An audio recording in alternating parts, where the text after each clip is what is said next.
जय श्री राधे राधे दोस्तों। एक समय की बात है, एक राज्य में एक प्रतापी राजा राज करता था। एक दिन उसके दरबार में एक विदेशी आगंतुक आया और उसने राजा को एक सुंदर पत्थर उपहार में दिया। राजा वह पत्थर देखकर बहुत प्रसन्न हुआ। उसने उस पत्थर से भगवान विष्णु की प्रतिमा का निर्माण कर उसे राज्य के मंदिर में स्थापित करने का निर्णय लिया और प्रतिमा निर्माण का कार्य राज्य के महामंत्री को सौंप दिया। महामंत्री गांव के सर्वश्रेष्ठ मूर्तिकार के पास गए और उसे वह पत्थर देते हुए बोले, महाराज मंदिर में भगवान विष्णु की प्रतिमा स्थापित करना चाहते हैं। 7 दिवस के भीतर इस पत्थर से भगवान विष्णु की प्रतिमा तैयार कर राजमहल पहुंचा देना।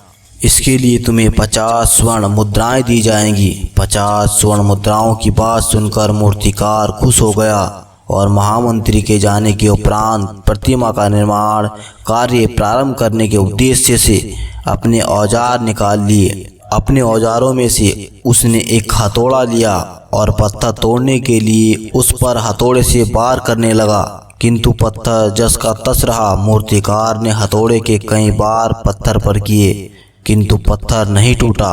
50 बार प्रयास करने के उपरांत मूर्तिकार ने अंतिम बार प्रयास करने के उद्देश्य से हथौड़ा उठाया, किंतु यह सोचकर हथौड़े पर प्रहार करने के पूर्व ही उसने हाथ खींच लिया कि जब 50 बार वार करने से पत्थर नहीं टूटा तो अब क्या टूटेगा।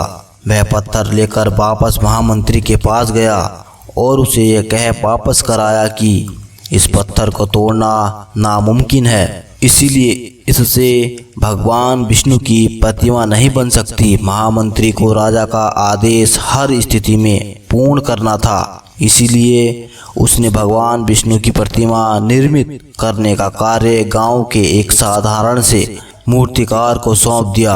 पत्थर लेकर मूर्तिकार ने महामंत्री के सामने ही उस पर हथौड़े से प्रहार किया और वह पत्थर एक बार में ही टूट गया।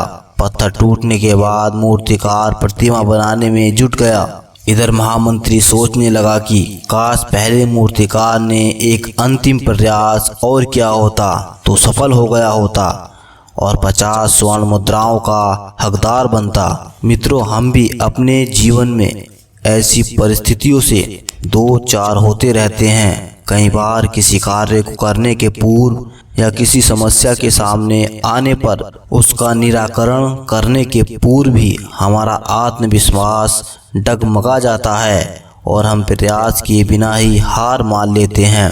कई बार हम 1-2 प्रयास में असफलता मिलने पर आगे प्रयास करना छोड़ देते हैं, जबकि हो सकता है कि कुछ प्रयास और करने पर कार्य पूर्ण हो जाता या समस्या का समाधान हो जाता है। यदि जीवन में सफलता प्राप्त करनी है तो बार बार असफल होने पर भी तब तक प्रयास नहीं छोड़ना चाहिए जब तक सफलता नहीं मिल जाती। क्या पता जिस प्रयास को करने के पूर्व हम हाथ खींच लें वही हमारा अंतिम प्रयास हो और उसमें हमें कामयाबी प्राप्त हो जाए। जय श्री राधे राधे।